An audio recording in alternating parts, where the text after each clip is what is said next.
దేవత స్తంభములను అంటే ఆ యొక్క స్తంభాలు ఏవైతే ఉంటాయో అగ్నితో కాల్చి, చూడండి ఇంత గొప్ప దేవుడు, చూడండి అగ్నితో కాల్చి వారి దేవతల ప్రతిమలను కూలద్రోసి వాటి పేరులు అచట లేకుండా నాశనం చేయవలేను అని బైబిల్ దేవుడు బలవంతంగా మోటివేట్ చేసి వాళ్ళని విగ్రహారాధికుల మీద యుద్ధానికి పంపిస్తున్నాడు ఇండైరెక్ట్గా. అంటే కలిసి ఉండేలా చేయడంలా కొట్టుకొని చావండ్రా అంటున్నాడు.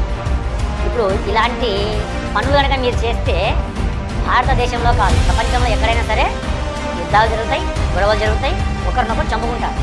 ఈ బైబుల్ని దేవుడు ఆజ్ఞలు అంటే బైబుల్ ఇచ్చిన ఆజ్ఞ ఇది. బైబుల్ చెప్పిన ఈ ఆజ్ఞలు భారతదేశానికి అవసరమా?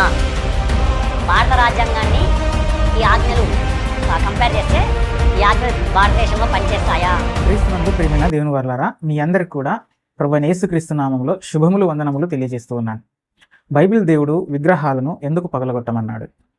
ప్రియులరా, ఈరోజు మనం నివసిస్తున్న దేశం ఎన్నో భాషలకు, మతాలకు, సంస్కృతులకు, సాంప్రదాయాలకు నిలయం. అంటే అనేకమైనటువంటి భాషలు కలిగిన వారు, అనేకమైనటువంటి మతాల వారు నుండి కలిసి ఐక్యంగా నివసిస్తున్నటువంటి గొప్ప దేశం మన భారతదేశం. అందుకే ఈ దేశం ప్రపంచ ప్రజలందరి చేత అతిపెద్ద ప్రజాస్వామ్య దేశమని, లౌకిక రాజ్యమని కొనియాడబడుచున్నది.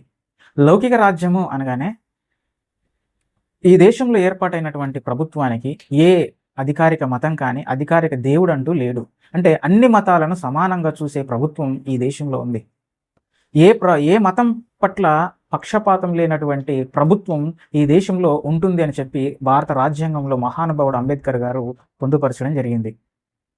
అయితే ఇలాంటి గొప్ప దేశాన్ని అనగా ఇంత కీర్తి గడించినటువంటి ఈ గొప్ప దేశం యొక్క పేరును కొంతమంది ఉన్మాదులు తమ ఉన్మాదంతో, మత పిచ్చితో పేరును ప్రపంచం ప్రజల ముందు చెడదొబ్బుతున్నారు.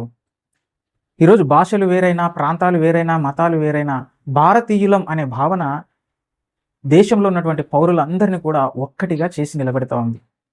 ఏ భాష వాడైనా కావచ్చు, ఏ ప్రాంతం వాడైనా కావచ్చు, ఏ మతం వాడైనా కావచ్చు, మనమంతా ఎవరు అని అంటే భారతీయులు అని చెప్పి భారతీయత అనేది ఏమండి ప్రజలందరినీ కూడా ఐక్యంగా ఉంచుతుంది. కానీ ఆ ఐక్యతను దెబ్బతీసేలా, ప్రజల మధ్య మత సామరస్యం దెబ్బతీసేలా కొంతమంది ఉన్మాదులు మాట్లాడుతూ మైనారిటీ వర్గాలుగా ఉన్నటువంటి ముస్లింల పైన, క్రైస్తవుల పైన ఈనాడు దాడులకు తెగబడతా ఉన్నారు. అటు మానసికంగాను, సైద్ధాంతికంగాను, ఆధ్యాత్మికంగాను మరి దాడి చేస్తూ, హింసిస్తూ ఏమండి ఈరోజు ప్రపంచ ప్రజల ముందు దేశం పరువు తీసేలా ప్రవర్తిస్తూ ఉన్నారు. ముఖ్యంగా ఎక్కువగా దాడి జరుగుతుంది ఎవరిపైన అని అన్నప్పుడు క్రైస్తవులపైన. ఎందుకంటే క్రైస్తవులు అనగానే శాంతి కాముకులు, వారు ఎవరు ఎన్ని మాటలన్నా ఏమి అనరు గనుక దీనిని అలసుగా తీసుకున్నటువంటి కొంతమంది ఉన్మాదులు రెచ్చిపోయి వారు నమ్ముకున్న దేవుణ్ణి అవమానపరుస్తూ, గ్రంథాలను తగలబెడుతూ, క్రైస్తవులను ఈ దేశం నుంచి తరిమి కొట్టాలి అన్న విధంగా మాట్లాడుతూ, బైబిల్లో రాయబడినటువంటి ఎన్నో వాక్యాలను వక్రీకరిస్తూ, బైబిల్ దేవుడు ఒక సైకో అని, ఆయన విగ్రహారాధన చేసేవారిని లేదా విగ్రహాలను పూజించేవారిని చంపమన్నాడు, రాళ్లతో కొట్టి చంపమన్నాడని, విగ్రహాలను ధ్వంసం చేయమన్నాడని, ఇలాంటి మతం ఈ దేశానికి అవసరమా? ఇలాంటి వారు ఈ దేశంలో ఉండడం అవసరమా? ఈ యొక్క క్రైస్తవ్యం ఖచ్చితంగా ఈ దేశానికి ఒక పెనుముప్పుగా మారుతుంది. కాబట్టి ఇలాంటి వారిని ఈ దేశం నుంచి వెలివేయాలన్న ఇలాంటి విద్వేషపూరిత ప్రసంగాలు చేస్తూ అమాయకులైనటువంటి, యథార్థపరులైనటువంటి హైందవుల మనస్సుల్లో విషబీజాలు నాటి క్రైస్తవులు ఎక్కడ కనబడినా సరే వారిని తరిమి కొట్టాలి అన్న విధంగా మరి దాడులకు తెగబడేలా ఉసిగొల్పుతున్నారు కొంతమంది మతపిచ్చి పట్టినటువంటి ఉన్మాదులు. అయితే వీరు చూపిస్తున్నటువంటి మరి ఆ యొక్క వచనాలు అనగా బైబిల్లో ఉన్నదానినే అనగా బైబిల్లో రాయబడినటువంటి వచనాలను మరి ప్రింటింగ్ చేసి పుస్తకాల రూపంలో రచనలు చేసి ప్రజల మధ్య పంచుతూ మత సామరస్యాన్ని దెబ్బతీస్తూ ఉన్నారు. అంతకు వారు చూపిస్తున్నటువంటి అంటే ఈ దేశానికి బైబిల్ పనికిరాదు లేదా హైందవులపై దాడి చేయమన్నాడు బైబిల్ దేవుడు అని అర్థం ఇచ్చేలా వాటిని వక్రీకరిస్తూ చెబుతున్నటువంటి ఆ వచనాలు ఏవి అని ఆలోచించినప్పుడు నిర్గమకాండము 23వ అధ్యాయము 23వ వచనం కానీ, అదే నిర్గమకాండం 34వ అధ్యాయం 13వ వచనం కానీ, అదే ద్వితీయోపదేశకాండం 12వ అధ్యాయం 1 నుంచి 3 వచనాలు కానీ, అదే ద్వితీయోపదేశకాండము 13వ అధ్యాయం 6 నుంచి రాయబడినటువంటి వచనాలను మరి బూచీగా చూపిస్తూ బైబిల్పై తప్పుడుగా మాట్లాడుతూ విద్వేషాన్ని నూరిపోస్తూ ఉన్నారు ప్రజల మనస్సుల్లో. ఒక్కసారి ఆ వచనాలు ఏవో చూద్దాం. నిర్గమకాండం 23వ అధ్యాయము 23వ వచనం. ఎట్లనగా నా దూత నీకు ముందుగా వెళ్ళుచు అమోరీయులు, హిత్తీలు, పెరిజీలు, కనానీయులు, హివ్వీలు, యబూసీలను వారున్న చోటుకు నిన్ను రప్పింతును. నేను వారిని సంహరించదును. వారి దేవతలకు సాగిలపడకూడదు, వాటిని పూజింపకూడదు, వారి క్రియల వంటి క్రియలు చేయక వారిని తప్పక నిర్మూలం చేసి వారి విగ్రహములను బొత్తిగా పగలగొట్టవలెను. అంటే విగ్రహాలను బొత్తిగా పగలగొట్టవలెను అని రాశాడు చూడండి అని చూపిస్తూ ఉన్నారు బైబిల్ తెలియనటువంటి అన్యులకు. ఆ తర్వాత ఇంకొక వచనం మరి చూడగలిగితే అదే నిర్గమకాండము 34వ అధ్యాయం 13వ వచనం. కాబట్టి మీరు వారి బలిపీఠములను పడగొట్టి వారి బొమ్మలను పగలగొట్టి వారి దేవతా స్తంభములను పడగొట్టవలెను. ఇక్కడ కూడా వారి బొమ్మలను పడగొట్టమంటున్నాడు, వారి దేవతా స్తంభములను కూడా పడగొట్టమంటున్నాడు అని చూపిస్తున్నారు. ఆ తర్వాత ద్వితీయోపదేశకాండం 12వ అధ్యాయము 3వ వచనం. వారి బలిపీఠములను పడద్రోసి వారి విగ్రహములను పగలగొట్టి వారి దేవతా స్తంభములను అగ్నితో కాల్చి వారి దేవతల ప్రతిమలను కూలద్రోసి వాటి పేర్లు అచ్చట లేకుండా నశింప చేయవలెను. ఈ మాటను చూపిస్తూ అలాగే 13వ అధ్యాయము అదే ద్వితీయోపదేశకాండము 6వ వచనం కూడా మనం చూడగలిగితే నీ తల్లి కుమారుడే గాని, నీ సహోదరుడే గాని, నీ కుమారుడే గాని, నీ కుమార్తెయే గాని, నీ కౌగిటి భార్యయే గాని, నీ ప్రాణ స్నేహితుడే గాని, భూమి యొక్క ఈ కొన మొదలుకొని ఆ కొన వరకు నీకు సమీపముగా నుండినను నీకు దూరముగా నుండినను నీ చుట్టూ నుండి జనముల దేవతలలో నీవును నీ పితరులను ఎరుగని ఇతర దేవతలను పూజింతము రమ్మని రహస్యముగా నిన్ను ప్రేరేపించిన ఎడల వారి మాటకు సమ్మతింపకూడదు, వారి మాట వినకూడదు, వారిని కటాక్షింపకూడదు, వారి యందు జాలిపడకూడదు, వారిని మాటుపరచకూడదు, అవశ్యముగా వారిని చంపవలెను. అంటే ఇతర దేవతలను పూజింతము రమ్మని చెప్పి కుటుంబ సభ్యులు చెప్పినా కానీ అలాంటి వారిని అవశ్యముగా రాళ్లతో కొట్టి చంపవలెను అని చెప్పి రాయబడింది. అంటే ఇంత విద్వేషంతో కూడుకున్నవాడు బైబిల్లో ఉన్నటువంటి చెప్పబడిన యెహోవా దేవుడు అని చెప్పి ఈ విధంగా నిజంగా ఈ వచనాలు చదివినప్పుడు బైబిల్ తెలియని వారికి ఏమనిపిస్తుందండి? నిజంగానే అలా రాయబడింది కదా, నిజంగానే ఇలా చెప్పాడు కదా, అవును ఈ బైబిల్ నిజంగా ఎంత దుర్మార్గంగా రాయబడింది అని అనుకుంటారు, ఎందుకంటే వారికి తెలియదు కనుక. ప్రియులరా, ఈరోజు ఇలాంటి వచనాలన్నిటిని కూడా నేటి బోధకులు కప్పిపుచ్చేసి వీటిని చెప్పకుండగా ప్రేమామయుడు దేవుడు అందరిని ప్రేమిస్తాడని చెప్పి కళ్ళబొల్లి కబుర్లు చెబుతూ ఇలాంటి వచనాలన్నిటిని కూడా ప్రకటించకుండగా వాటిని జనాలకు తెలియచేయకుండగా వాటిని దాచిపెట్టారని చెప్పి ఈ మతోన్మాదులు మరి విమర్శిస్తూ మాట్లాడుతూ ఉన్నారు. ప్రియులరా, ప్రియమైన దేవుని వర్లారా, ఏదైనా సరే బైబిల్ అర్థం కావాలంటే బైబిల్ను దేవుడు చెప్పిన విధంగా చదవాలి. ఆయన చెప్పిన విధంగా చదవనప్పుడు ఈ బైబిల్ అర్థం కాదు. క్రైస్తవ బోధకులు అని పిలువబడిన వారికి ఈ బైబిల్ అర్థం కానప్పుడు బయటి వారికి బైబిల్ ఏమర్థమవుతుంది? చూడడానికి ఏముందిలేండి, అన్ని పుస్తకాలు వరుసగా రాయబడ్డాయి, మన తెలుగు భాషలోనే రాయబడింది కాబట్టి చదివితే అర్థమవుతుంది అని ఈ ఉన్మాదులు భావించవచ్చు. కానీ బైబిల్ని దేవుడు చెప్పిన విధంగా చదవకపోతే ఇది అర్థం చేసుకోవడం చాలా కష్టం. ఎందుకంటే బైబిల్లో దేవుడు బైబిల్ ఎలా చదవాలో చెప్పాడు. చూడండి పిల్లరా, యెషయా గ్రంథము 34వ అధ్యాయం 16వ వచనంలో యెహోవా గ్రంథమును మీరు పరిశీలించి చదువుకొనుడి అన్నాడు. అంటే దేవుని గ్రంథాన్ని ఎలా చదవాలి? ఊరికే అలా పుస్తకాలు చదివినట్లుగా వరుసగా చదువుకుంటూ వెళ్ళిపోతే అర్థం కాదు. దానిని పరిశీలించాలి. ఏమని పరిశీలించాలి? ఆ చదివేటప్పుడు ఏమేమి దృష్టిలో ఉంచుకోవాలి అని అన్నప్పుడు 1 పేతురు రాసిన పత్రిక 1వ అధ్యాయము 11వ వచనం ఏమంటారు చూడండి.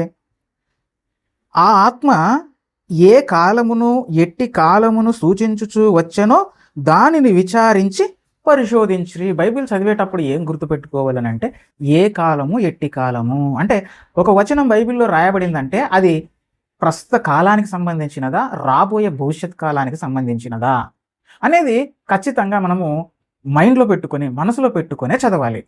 అంటే బైబిల్లో రాయబడినటువంటి ప్రతి వచనం అన్ని కాలాలకు కొన్ని వర్తించకపోవచ్చు. అందుకే కాలాన్ని కూడా దృష్టిలో పెట్టుకొని వాటిని కూడా మనసులో పెట్టుకొని పరిశీలించి చదవాలి. ఎందుకంటే బైబిల్ అన్నది పరిశుద్ధాత్మ ప్రేరేపణ వలన ఏమంటే దేవుని మూలముగా పలికితే ఈ గ్రంథం అంతా కూడా రాయబడింది. ఈ గ్రంథాన్ని రాసిన వారు వారి కాలంలో ఉన్నటువంటి పరిస్థితులకు అనుగుణంగా రాశారు. భవిష్యత్తులో వచ్చే పరిణామాలను దృష్టిలో ఉంచుకొని భవిష్యత్తుకు సంబంధించిన విషయాలను కూడా మరి ముందుగానే పరిశుద్ధాత్మ మూలముగా పలికారు. కాబట్టి ఇవన్నీ కూడా దృష్టిలో ఉంచుకోవాలి. ఆ తర్వాత ఇంకొక పాయింట్ ఏంటి అన్నప్పుడు చూడండి, వీటిని గూర్చి తన పత్రికలన్నిటిలోనూ బోధించుచున్నాడు. పౌలు గారి యొక్క పత్రికల గూర్చి పేతురు గారు మాట్లాడుతూ అయితే వాటిలో కొన్ని సంగతులు గ్రహించుటకు కష్టమైనవి. బైబిల్ను గ్రహించడం అన్నది చాలా సులువు అనుకుంటారు, కానీ సులువు కాదు, చాలా కష్టమైనవి. వీటిని విద్యావిహీనులు, అంటే వీటిని చదువు లేనటువంటి వారు, విద్యావిహీనులు ఏం చేస్తారట? అపార్థం చేసుకుంటారు.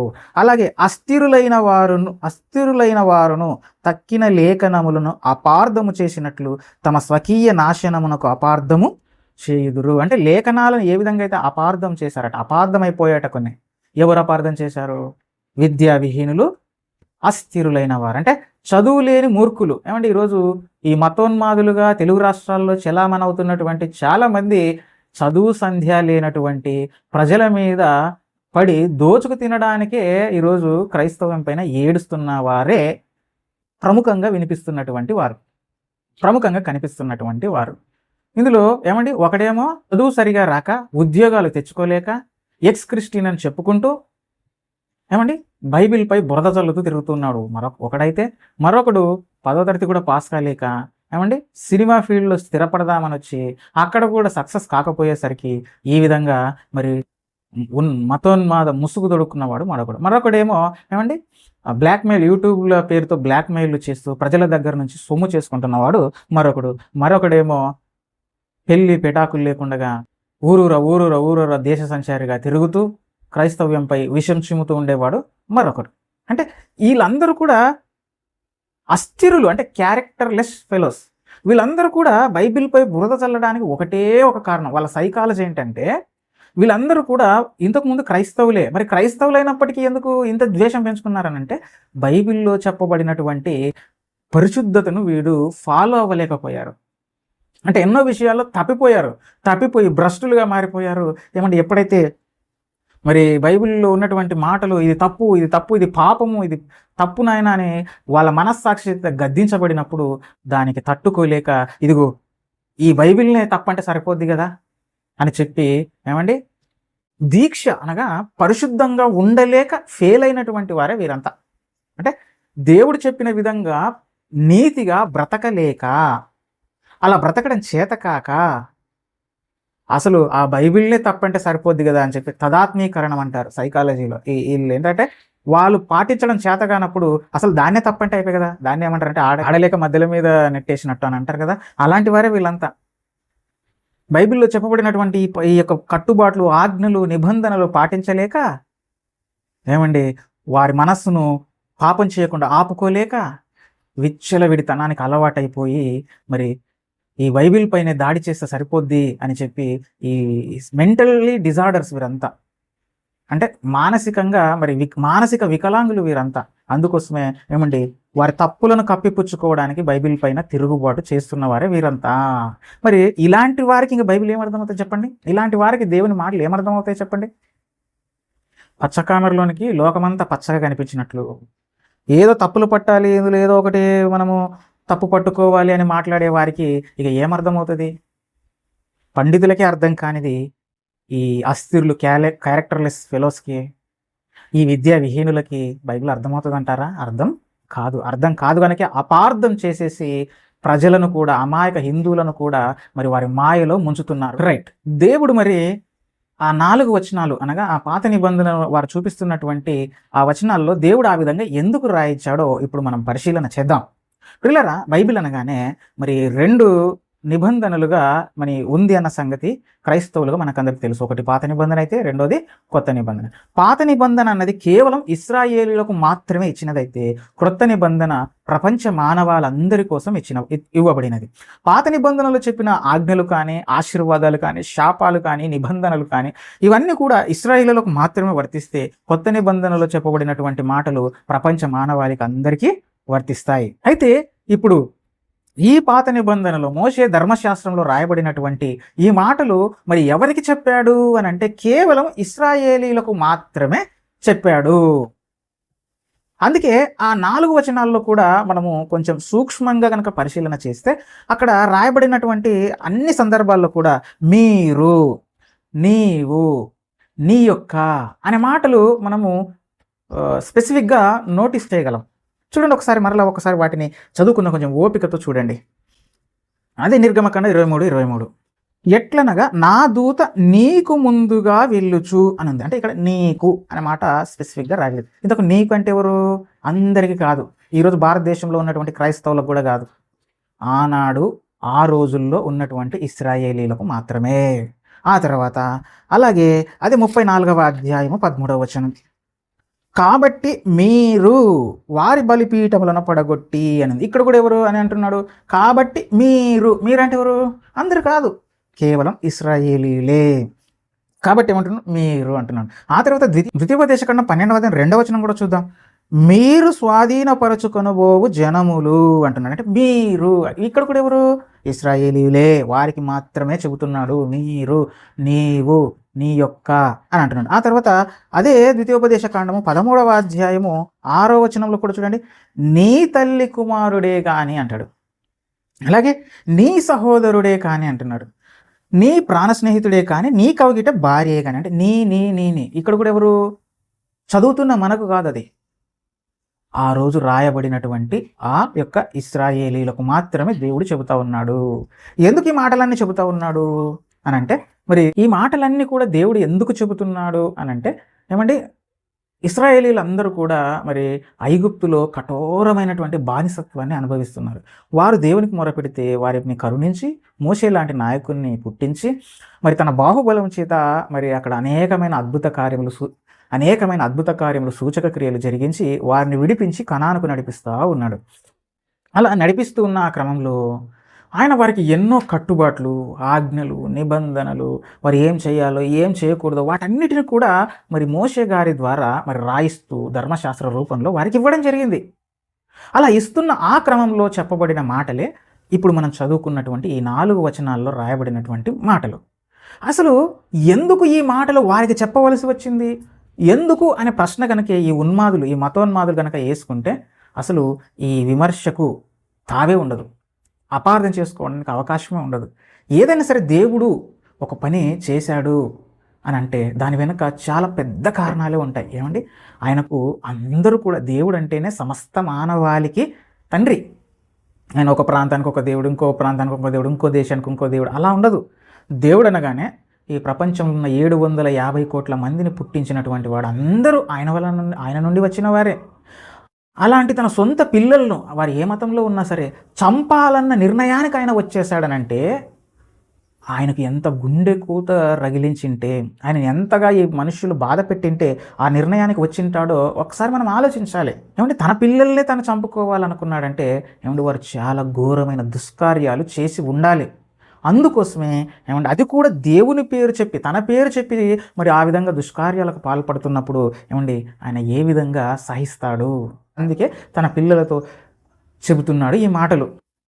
ఏమండి, ఈరోజు మనం న్యూస్లో కూడా చూసాం, కొడుకట ఒక ఆమెను రోజు వచ్చి కొడుతున్నాడట, తాగి కొడుతున్నాడు, వచ్చినటువంటి పింఛన్ గుంజుకొని వెళ్ళిపోతూ ఉన్నాడు. చివరికి ఏమండి ఆమె తల్లి ఎడల చాలా అసభ్యకరంగా ప్రవర్తించాడట. అప్పుడు ఆమె ఏం చేసిందో తెలుసా? న్యూస్లో మీరు వినే ఉంటారు, గొడ్డలి తీసుకొని పడుకున్నప్పుడు నరికేసింది. అంటే ఏదైనా సరే ఒక తల్లి తన కడుపున పుట్టిన ఆ బిడ్డను, నవమాసాలు మోసి పెంచిన ఆ బిడ్డను ఆమె చంపడానికి మరి అంత కఠినంగా మారిపోయిందంటే దాని వెనక చాలా బలమైన కారణాలే ఉంటాయి. మరి దేవుడు కూడా వీరిని చంపండి, తుడిచివేయండి, రాళ్ళతో కొట్టి చంపండి అన్నాడంటే దాని వెనక కూడా పెద్ద కారణాలే ఉంటాయి. చూద్దాం ఎందుకు దేవుడు అలా చెప్పాడో ఇప్పుడు జాగ్రత్తగా ఆలోచిద్దాం. తప్పకుండా ఈ సందేశం మీరు పూర్తిగా వినండి. ఒకవేళ మీకు ఇది వర్త్ అనిపిస్తే తప్పకుండా సబ్స్క్రైబ్ చేసుకోండి ఛానల్ని. అలాగే మీ స్నేహితులకు, బంధువులకు షేర్ చేయండి. దానివలన మనం అగ్నిలో నుండి కొందరినైనా లాగి రక్షించిన వారము మనం అవుతాము అని తెలియజేసుకుంటూ, ప్రియులారా, మరి ఎందుకు అలా చెప్పాడు? లేవియకాండము 18వ అధ్యాయము 1 నుంచి చూద్దాం. మరియు యెహోవా మోషేకు ఈలాగు సెలవిచ్చెను, నేను మీ దేవుడైన యెహోవానని నీవు ఇశ్రాయేలీలతో చెప్పుము. మీరు నివసించిన ఐగుప్తు దేశాచారముల చొప్పున మీరు చెయ్యకూడదు. ఆయన మరి చెప్పాను కదా ప్రారంభంలోనే, అలా కనానుకు నడిపిస్తూ ఉన్నాడు. పాలు తేనెలు ప్రవహించే దేశానికి ఆయన వారిని నడిపిస్తున్నటువంటి ఆ క్రమంలో కొన్ని ఆజ్ఞలు మోషే ద్వారా ఇచ్చాడు. ఏంటంటే మీరు మొట్టమొదటినైనా మీరు ఏం చేయకూడదు అని అంటే, మీరు నివసించిన ఐగుప్తు దేశాచారముల చొప్పున మీరు చేయకూడదు. మీరు ఏ దేశంలో అయితే నివసించారో వారి అలవాట్లు మీకు వచ్చింటాయి. వారి యొక్క సాంప్రదాయాలు మీకు వచ్చింటాయి. కాబట్టి మీరేం చేయాలంటే వారిలా మీరు ప్రవర్తించకూడదు, వారు చేసినట్టుగా మీరు చేయకూడదు. అలాగే నేను మిమ్మల్ని రప్పించుచున్న కనాను దేశాచారముల చొప్పున కూడా మీరు చేయకూడదు. ఇటు మిమ్మల్ని తీసుకెళ్తున్న కనాను ప్రాంతంలో అనేక దేశాలు ఉన్నాయి. ఆ కనాను ప్రాంతంలో నివసిస్తున్నటువంటి ఆ ప్రజల ఆచారాల చొప్పున మీరు చేయకూడదు. మీరు ఇంతకాలం బానిసత్వంలో ఉన్నటువంటి ఐగుప్తు దేశాచారముల చొప్పున కూడా మీరు చేయకూడదు. వీరి అలవాట్లను అనుసరించి మీరు నడవకూడదు. ఆయన ఎందుకు ఈ మాట అంటున్నాడు అని అన్నప్పుడు 6వ వచనం చూద్దాం. మీలో ఎవరును తమ రక్త సంబంధుల మానఛాదనమును తీయుటకు వారిని సమీపించకూడదు. ఎందుకు ఐగుప్తు దేశాచారంలో చొప్పున కనాను దేశాచారంలో చొప్పున మీరు చేయకూడదు నాయనా అని అంటే వాళ్ళు ఏం చేశారట? రక్త సంబంధుల మానాఛాదనమును తీశారు. అంటే రక్త సంబంధులను నగ్నముగా చూశారు. ఆ నగ్నముగా చూడడం అంటే వారితో అసభ్యంగా ప్రవర్తించారు, వారితో అక్రమ సంబంధాలు పెట్టుకున్నారు. ఎంత ఘోరం ప్రియులరా! రక్త సంబంధీకులట. ఎంత ఘోరం చేశారంటే చూడండి, నీ తండ్రికి మానాఛాదనముగానున్న నీ తల్లి మానాఛాదనమును తీయకూడదు, ఆమె నీ తల్లి. వాళ్ళు చేసినటువంటి ఆ ఘోర దుష్కామ క్రియలు ఎంత జుగుప్సాకరంగా ఉన్నాయనంటే మీరు ఇప్పుడు వింటే మీ చెవులు కూడా చివుక్కుమంటాయి. ఏం చేశారట?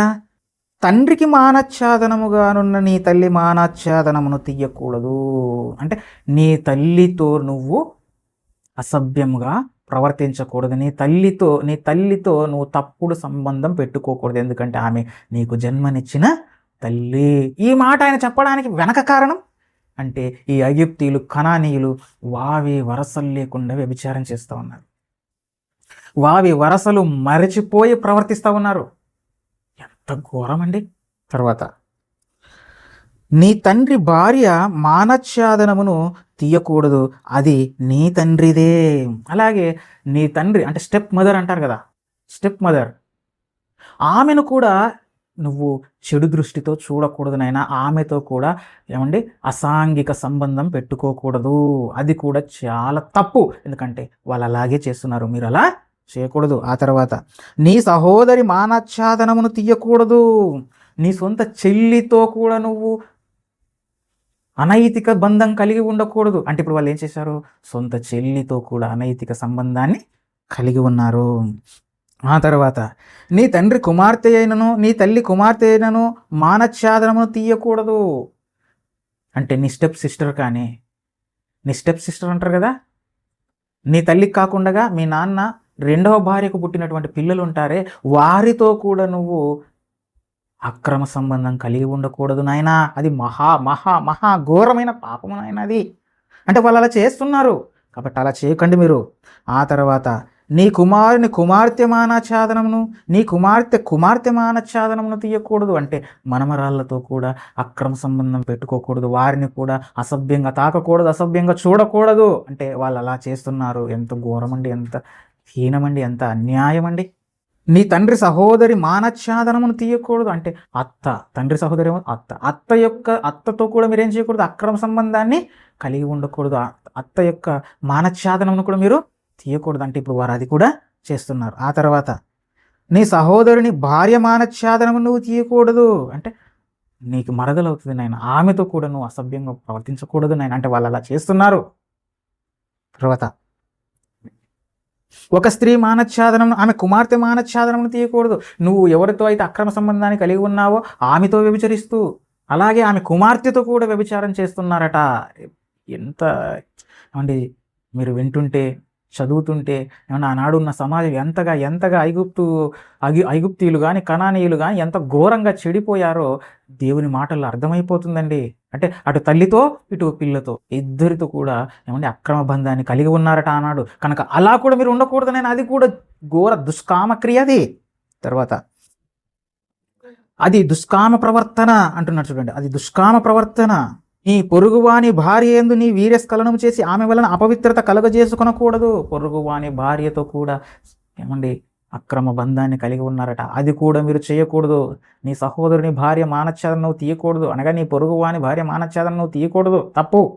అంటే వాళ్ళు అలా చేస్తారు. ఇంకేం చేస్తున్నారు? ఇంకా ఘోరమైన కార్యం ఏం చేస్తున్నారు తెలుసా? నీవు ఏమాత్రం నీ సంతానమును మోలెకు నిమిత్తం అగ్నిగుండమును దాటనీయకూడదు. అంటే అమ్మోనీయుల దేవత ఈ మోలెకు. ఈ మోలెకు ఏం చేస్తున్నారట? వారి సంతానాన్ని, మొదటి బిడ్డను బలిగా ఇచ్చేస్తున్నారట, బలి అర్పించేస్తున్నారట. ఇలా దేవుని పేరు చెప్పి సొంత పిల్లల్ని ఏమండి చంపేస్తున్నారు. ఎవరు? ఆ కనాను ప్రాంతాల్లో నివసిస్తున్నటువంటి మనుషులు కానీ, ఈ ఐగుప్తు దేశంలో నివసిస్తున్నటువంటి మనుషులు కానీ నరబలి చేస్తున్నారు. అంటే ఎంత క్రూరం, ఎంత క్రూరత్వం, ఎంత విశృంఖలత్వం, ఎంతటి అమానుషత్వం, ఇంత దుష్కామ క్రియలకు, ఇంత దుష్కార్యాలకు వారు పాల్పడుతున్నారట. ఆ తర్వాత స్త్రీ శయనం వలె పురుష శయనం చేయకూడదు. అంటే అందరూ కూడా గేలుగా మారిపోయారు. పురుషులతో పురుషులు అక్రమ సంబంధాలు, స్త్రీలతో స్త్రీలు అక్రమ సంబంధాలు కలిగి ఉన్నారు. తర్వాత అది హేయము. ఏ జంతువునందును నీ స్ఖలనము చేసి దాని వలన అపవిత్రత కలుగజేసుకొనకూడదు. జంతువు స్త్రీని పొందినట్లు ఆమె దాని ఎదుట నిలవరాదు. అంటే పురుషులేమో జంతువులతో శయనిస్తున్నారట, స్త్రీలు కూడా జంతువులతో శయనిస్తున్నారట. అంటే ఏమండి ఎంత జుగుప్సాకరంగా, ఎంత నీచంగా ఆ రోజు ఉన్నటువంటి సమాజం చెడిపోయిందో, ఏమాత్రం కట్టుబాట్లు లేకుండా, నైతిక విలువలు లేకుండా, వావి వరసలు లేకుండా ఇంత విచ్చలవిడే విశృంఖలత్వానికి పాల్పడి ఘోరంగా చెడిపోయినప్పుడు ఏమండి ఇలాంటి వారిని తుడిచిపెట్టడం సమంజసం కాదంటారా? అందున దేని పేరట? దేవుని పేరు చెప్పి ఏం చేస్తున్నారట? ఇలాంటి ఘోర కార్యాలకు పాల్పడుతున్నారట. అంటే ఇక ఏ భయం లేదు, దేవుని భయం లేదు, ఇటు వారికి వారంటూ ఒక హద్దు గీత లేదు. మొత్తం నియమాలన్నీ చెరిపేసుకున్నారు. పూర్తిగా ఏమంటే ఒక మాటలు చెప్పాలంటే ఒక పోర్న్ ఇండస్ట్రీగా మారిపోయిందండి. పూర్తిగా చెడిపోయారండి. అంటే ఇప్పుడు వారి మనస్సాక్షికి కూడా మేము చేస్తున్న తప్పు అని తెలియనంతగా చెడిపోయారే. ఇలాంటి వారిని మరి బ్రతకనివ్వమంటారా? ఏమండి ఈరోజు మీకు తెలుసు ప్రియులరా, ఇంతకుముందు అమీన్పూర్లో జరిగినటువంటి ఘటన మీకు తెలుసు. అందులో ఒక స్త్రీ తన బాల్య స్నేహితుడైనటువంటి 10వ తరగతి మరి కొలీగ్ అయినటువంటి గెట్ టుగెదర్ ప్రోగ్రాంలో మరి పరిచయం అయ్యారు. ఆ పరిచయం కాస్త ఫోన్లు, మాటలు, ఆ తర్వాత అక్రమ సంబంధానికి దారితీసింది. ఇప్పుడు తన ప్రియునితో లేచిపోవాలని చెప్పి ఆమె ఏం చేసింది? 3 పండంటి బిడ్డలకు విషమిచ్చి చంపింది సొంత తల్లి. అలా చంపినందుకు ఏమండి ఆ న్యూస్ను ప్రసారం చేస్తుంటే దాని కింద కామెంట్స్ ఎలా ఉన్నాయో తెలుసా? చదవండి ఒకసారి. ఉరి తీయండి, చంపేయండి, ఇలాంటిది బతకకూడదు అంటున్నారు. అలాగే ఇంకొకటి మరి ప్రియులరా, మీరు చూస్తే కనుక ఉత్తరప్రదేశ్లో ఏమండి తన మేనల్లుణ్ణి, తన భార్య తన మాట వినాలని చెప్పి మేనల్లుణ్ణి కాళికాదేవికి, అంటే ఏదో ఒక విగ్రహానికి ఏం చేశాడట? బలిచ్చేశాడట, చంపేశాడట. ఇప్పుడు ఈ వార్త విన్న మీరు దేవునికి కదండి బలిచ్చింది, తప్పేముంది అని సమర్థిస్తారా? లేదా వాడిని ఉరితీయమంటారు? ఉరితీయమంటాం కదా, అలాంటి వాడు బతకకూడదు అంటాం కదా. అలాగే ఇంతకుముందు మీకు తెలుసు, ఒక స్క్రీన్ షాట్ వేస్తాను.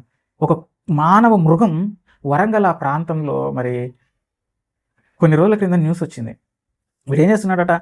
తల్లి అని లెక్క లేదు, చెల్లి అని లెక్క లేదు, అత్త అని లెక్క లేదు, భార్య అని లెక్క లేదు, అందరిని కూడా చెరపట్టి ఏమంటే వారిని బలవంతంగా అత్యాచారం చేస్తూ ఉన్నాడట. చివరికి సొంత పినతల్లిని కూడా చెరబట్టాడట, అత్తను చెరపెట్టాడట, తల్లిని చెరబట్టాడట. ఇలాంటి వాడిని చంపాలని చెప్పి ఊరంతా ప్రయత్నించితే వాడు పారిపోయి ఎక్కడో దాక్కుని మళ్ళీ రాత్రుళ్ళు వచ్చి దాడులు చేసి అత్యాచారాలు చేస్తూ ఉంటే ఒకరోజు 2 భార్యలు వాడిని గొడ్డలితో నరికి చంపారు. ఆ నరికి చంపిన తర్వాత ఊరంతా వచ్చి ఏమండి పండగ చేసుకుంటున్నారు. పొర్లి నమస్కారం చేస్తూ ఉన్నారు. మాకు పీడ విరగడైంది, ఒక రాక్షసుని వధించారు, చాలా మంచి పని చేశారని చెప్పి చెప్పుకుంటున్నారు. నిజంగా ఆ న్యూస్ చూసిన కింద కామెంట్స్ చూస్తే కూడా అందరూ కూడా మంచి పని చేశారు, వానికి అలాంటి తగిన శాస్తి జరగాల్సిందే, ఇలాంటి మానవ మృగం ఈ భూమి మీద బ్రతకడానికి వీల్లేదు అని చెప్పి అంటున్నామే. అంటే ఇలాంటి వారు బ్రతికితే ఏమండి వీరి నుంచి వైరస్ ఇంకొంతమందికి పాకి ఏమండి మానవ మృగాలు ఒకరిని చూసి ఒకరు తయారైపోరా? అందున ఏమండి దేవుని పేరు చెప్పి దేవునికి ఉత్సవం చేస్తున్నామని చెప్పి తింటున్నారట, త్రాగుతున్నారట, ఆడుతున్నారట. చూడండి ప్రియులారా, 32వ అధ్యాయము 3వ వచనం చూద్దాం. ప్రజలందరూ తమ చెవులనున్న బంగారు పోగులను తీసి అహరోను వద్దకు తెచ్చిరి. అతడు వారి యొద్దకు వాటిని తీసుకుని పోగరతో రూపమును ఏర్పరిచి దానిని పోతపోసిన దూడగా చేసిన. అప్పుడు వారు, ఓ ఇశ్రాయేలు, ఐగుప్తులో నుండి నిన్ను రప్పించిన నీ దేవుడు ఇదే అనరి. అహరోను అది చూచి దాని ఎదుట ఒక బలిపీఠమును కట్టించెను. మరియు అహరోను రేపు యెహోవాకు పండగ జరుగునని చాటింపగా మరునాడు వారు ఉదయమున లేచి దహన బలులను సమాధాన బలులను అర్పించిరి. అప్పుడు జనులు తినుటకును త్రాగుటకును కూర్చుండి ఆడుటకు లేచిరే. ఏమంటే ఏదైనా ఒక ప్రాంతంలో కొత్త దేవుడు వెలిసాడంటే, ఒక కొత్త విగ్రహం పురుడు పోసుకున్నదంటే అది మనిషే తయారు చేసి ఉండాలి. దానికి సంబంధించిన కట్టుబాట్లు కూడా ఎవరు రాసి ఉండాలి? మనిషే రాసి ఉండాలి. అంటే తాను తయారు చేసిన విగ్రహానికి ఏ విధంగా మరి ఉత్సవాలు చేయాలన్నది కూడా దేవుడు రాస్తాడా? మనిషే రాస్తాడా? మనిషే రాసుకుంటాడు. కాబట్టి మనిషి రాసుకున్నప్పుడు ఏమండి, మనిషి విగ్రహాన్ని తయారు చేసినప్పుడు ఆ విగ్రహం అంటే మనిషికి ఎందుకు భయం ఉంటుంది? వాడు ఒకవేళ ఏదైనా కట్టుబాట్లు రాసుకున్నాడు, ఏదైనా విలువలు ఏదైనా మరి తను రాశాడు ఆ యొక్క విగ్రహం గురించి అంటే ఏమైనా వాడు స్ట్రిక్ట్గా రాసుకుంటాడా? ఫ్లెక్సిబుల్గా రాసుకుంటాడా? ఫ్లెక్సిబుల్గానే రాసుకుంటాడు. తప్పులు కాదు, తప్పులు చెయ్యచ్చే అనే రాసుకుంటాడు. ఇక్కడ చూడండి, దేవుని పేరుతో ఉత్సవం చేస్తున్నారట వీళ్ళు. దూడని చేశాడట, వాళ్ళకు అన్నటువంటి అంత బంగారుని అంత ఇస్తే దాన్ని కరిగించి ఒక మంచి విగ్రహాన్ని చేశారట. దానిని ఏమంటే ప్రతిష్ఠించి దాని ముందర ఒక బలిపీఠం కట్టించి ఆ యొక్క విగ్రహానికి బలులు అర్పించేసి ఏం చేస్తున్నారట, ఆ విగ్రహం దగ్గరనే జనులు తినట కూర్చుంటున్నారట. అంటే చక్కగా పెద్ద ఉత్సవం జరిగిస్తున్నారన్నమాట. మాంసాహారం తింటున్నారట, తర్వాత తాగుతున్నారట. అంటే ఇప్పుడు దేవుని ముందే దేవుని పేరు చెప్పే తింటున్నారు, దేవుని పేరు చెప్పే తాగుతున్నారు. ఏమంటే నిజంగా దేవుడైతే ఏం చెప్తాడు? తాగడం తప్పునైనా, మద్యపానం సేవించకూడదు, అది పాపం అంటాడు. కానీ వీళ్ళు దేవుని ముందే మరి తాగుతున్నారంటే ఇది తప్పు కాదు. అంటే వాళ్ళు రాసుకున్నారు అలా చట్టాలు, అంటే వారు రాసుకున్నారు వారి గ్రంథాలు అలా. తర్వాత ఆడుతున్నారు అంటే దేవుని ముందరనే అశ్లీలమైన నృత్యాలు, దేవుని ముందరే తాగడాలు, దేవుని ముందరే తినడాలు, అలా చేస్తున్నటువంటి ఆ ఉత్సవంగా ఆ సందడిగా పండుగ చేసుకుంటున్నటువంటి ఆ జనాలకు ఒక్కనికంటే ఒక్కడైనా ఇది తప్పు, తాకూడదు కదా, దేవుని ముందు డ్యాన్సులు వేయకూడదు కదా, అంటే దేవుని పేరు చెప్పి ఇంత దుర్మార్గాలకు పాల్పడుతున్నారు. మరో చోట కూడా చూడండి, దానియేలు గ్రంథము 5వ అధ్యాయం 1వ వచనంలో కూడా రాజుకు బెల్షస్సర్ ఏం చేశాడట? అధిపతుల్లో 1000 మంది గొప్ప విందు చేయించారట. చేయించి అందులో మరి ఏం చేస్తున్నారు? ద్రాక్షరసం అంటే వైన్ సేవిస్తూ ఉన్నారు. ఏ పాత్రలో సేవిస్తున్నారు కనుక మీరు చూడగలిగితే ప్రియులారా, 5వ అధ్యాయం 4వ వచనం, వారు బంగారు, వెండి, ఇత్తడి, ఇనుము, కర్ర, రాయి అని వాటితో చేసిన దేవతలను స్తుతించుచు ద్రాక్షారసము త్రాగుచుండగా ఏం చేస్తున్నారట? దేవతలను స్తుతిస్తున్నారట. ఆ దేవతల ముందే ఏమండి పార్టీ చేసుకుంటున్నారు, తినడం త్రాగడం చేస్తున్నారు. భక్తి భయము లేదా? ఎందుకంటే ఆ విగ్రహాలను చేసుకుంది వారే, ఆ గ్రంథాలను రాసుకుంది వారే. కాబట్టి అది వారికి అనుకూలంగా వారికి ఇష్టమైనట్టుగా రాసుకుంటారు తప్ప ఈ తప్పు చేయకూడదు, ఇది చేయకూడదు, ఇది అని రిస్ట్రిక్షన్స్ ఎందుకు పెట్టుకుంటారు? ఎవరు తయారు చేసిన గ్రంథాలు వాళ్ళకు వాళ్ళు ఎందుకు అలా రిస్ట్రిక్షన్స్ పెట్టుకుంటారు? పెట్టుకోరు కదా. అందుకే దేవుని ముందే తాగడం, దేవుని ముందే తినడం, దేవుని ముందే అశ్లీల నృత్యాలు చేయడం, డ్యాన్సులు వేయడం, బ్రేక్ డ్యాన్సులు చేయడం, అది దేవుని పేరు చెప్పి దేవుని ముందే. అంటే భక్త్యా? పూర్తిగా చెడిపోయారు. వ్యభిచరించడం కూడా వారికి తప్పు అనడం అనిపించడం లేదు. రక్త సంబంధికులతో సంబంధాలు కలిగి ఉండడం కూడా వారికి తప్పు అనిపించడం లేదు. ఈ విధంగా దుర్మార్గంగా చెడిపోతే ఆ సమాజాన్ని దేవుడు చూస్తూ ఎందుకు ఊరుకుంటాడు చెప్పండి? ఏదైనా ఒక రోగం వచ్చిందనుకోండి, దాన్ని నిర్మూలించాలనుకుంటాం. అలాగే ఏదైనా ఒక అసాంఘిక కార్యక్రమాలకు పాల్పడేటటువంటి సైకోలు సమాజంలో తిరుగుతూ ఉన్నారనుకోండి, వారిని సమాజంలో ఉండనివ్వకుండా మనం వారిని కూడా నిర్మూలించాలనుకుంటాం. మరి ఇలాంటి దుర్మార్గపు క్రియలకు పాల్పడుతున్నటువంటి వీరిని కూడా అది దేవుని పేరు చెప్పి నరబలులు అర్పిస్తూ, విచ్చలవిడిగా శృంగారం చేస్తూ, దేవుడంటే భయము భక్తి లేకుండా ఉన్నప్పుడు ఇలాంటి వారి ప్రతిమలను పగలగొట్టకూడదా? అలాంటి వారి విగ్రహాలను ధ్వంసం చేయకూడదా? ఇలాంటి సమాజం ఈరోజు అక్కడక్కడ మనకు న్యూస్ పేపర్లో చూసినప్పుడే వాళ్ళని చంపేయాలి, వారిని ఉండనివ్వకూడదు, ఇలాంటి వారి సమాజానికి భారం అంటున్నారే. అలాగే చూడండి పిల్ల, ఒక న్యూస్ చూపిస్తాను, మీరు చూడండి. ఒక సొంత తండ్రి సంవత్సరం కూతురుని ఏమండి చెప్పండి ప్రియులారా, మీరు చూడండి, చదువుకోండి. ఇప్పుడు ఇలాంటి వాడిని భూమి మీద ఉంచాలంటారా? నడి రోడ్డు మీద నిలబెట్టి చంపాలంటారా? చంపాలంటాం కదా. దేవుడు కూడా అదే చేశాడు ప్రియులారా, అదే చేశాడు. అందుకే అంటాడు చూడండి, లేవికాండము 20వ అధ్యాయము 22వ వచనంలో దేవుడు అన్న మాట చూడండి పిల్లలు. కాబట్టి మీరు నివసించినట్లు నేను ఏ దేశమునకు మిమ్మల్ని తీసుకొని పోవచ్చున్నానో ఆ దేశం మిమ్మల్ని కక్కివేయకుండానట్లు మీరు నా కట్టడలన్నింటినీ నా విధులన్నింటినీ అనుసరించి నడుచుకునవలెను. 23వ వచనం, నేను మీ ఎదుటి నుండి వెళ్ళగొట్టుచున్న జనముల ఆచారములను బట్టి నడుచుకొనకూడదు, వారు అట్టి క్రియలన్నీ చేసిరి గనుక నేను వారి యందు నేను వారిని అసహ్యపడితిని, అందుకే వారిని కొట్టివేశాను. అంటే ఇలాంటి ఇప్పుడు నేను చెప్పిన ఈ క్రియలన్నీ కూడా వారు చేశారు కనుకే వారిని అసహ్యించుకున్నాను, అందుకే వారిని నిర్మూలన చేయండి అని చెప్పి, మీ ద్వారా వారిని నిర్మూలన చేయండి అని చెప్పాను. ఒకవేళ మీరు చేస్తే కూడా నాకు పక్షపాతం లేదు. అలా చేశారు కాబట్టి ఐగుప్తీయులను, కనానీయులను, అలాగే అమోనీయులను నేను సర్వనాశనం చేయాలన్నాను. ఒకవేళ అలాంటి ఆచారాలు మీరు పాటించినా మిమ్మల్ని కూడా మీకు కూడా ఇదే గతి పడుతుంది అని అంటున్నాడు. చూడండి ఎక్కడుందండి దేశం? బైబిల్ దేవుడు ఎక్కడ సైకోగా కనిపిస్తున్నాడండి ఇక్కడ? అంటే ఈరోజు చట్టాలు, న్యాయస్థానాలు, పోలీసులు వీరందరూ సైకోలా నేరస్తులను శిక్షిస్తే? కాదు కదా. అలాగే వాళ్ళు తగిన శాస్తి చేసినట్టు మనం సంబరపడిపోతాం కదా. ఒక కసబ్ అనేవాడు ఏమండి అమాయకులైన ప్రజలను మరి ఉగ్రవాదిగా మారిపోయి కాల్చివేసి చంపేస్తే వానికి ఉరి తీసినప్పుడు న్యాయస్థానాలను, ప్రభుత్వాలను మనం మెచ్చుకున్నాం కదా. అలాగే మరి హైదరాబాదులో జరిగినటువంటి మీకు తెలుసు దిశ, అక్కడ కూడా మరి ఆమెను కొంతమంది మరి యువకులు అత్యాచారం చేసి చంపేస్తే, తగలబెట్టి చంపేస్తే, ఆమెను కాల్చివేస్తే దేశమంతా రాష్ట్రమంతా ఏమండి ధర్నాలు చేసి మరి వాళ్ళని ఎన్కౌంటర్ చేయగానే సంబరాలు చేసుకున్నాం కదా. ఢిల్లీలో జరిగినటువంటి అత్యాచార ఘటనల్లో కూడా మరి ఆ విధంగానే సంబరపడ్డాం కదా. అంటే తప్పు చేసిన వారిని శిక్షించడం తప్పు కానే, అది కూడా దేవుని పేరు చెప్పి చేస్తే ఇదిగో వారి ప్రతిమలను, వారి విగ్రహాలను కూడా ధ్వంసం చేయడం న్యాయమే. ఇందులో తప్పు ఎంత మాత్రం లేదు. అదే ద్వితీయోపదేశ కాండం 12:31 కూడా ఒకసారి చదువుకుందాం. తమ దేవతలకు వారు చేసినట్లు నీవు నీ దేవుడైన యెహోవాను గురించి చేయవలదు. ఏలైనగా యెహోవా ద్వేషించు ప్రతి హేయ క్రియను వారు తమ దేవతలకు చేసిరి. వారు తమ దేవతల పేరిట తమ కుమారులను, తమ కుమార్తెలను అగ్నిహోత్రములో కాల్చివేయుదురు గదా. ఎంత ఘోరం చేశారండి. వారికి పుట్టినటువంటి కుమారులను, కుమార్తెలను అగ్నిగుండంలో వేసి కాల్చివేశారట.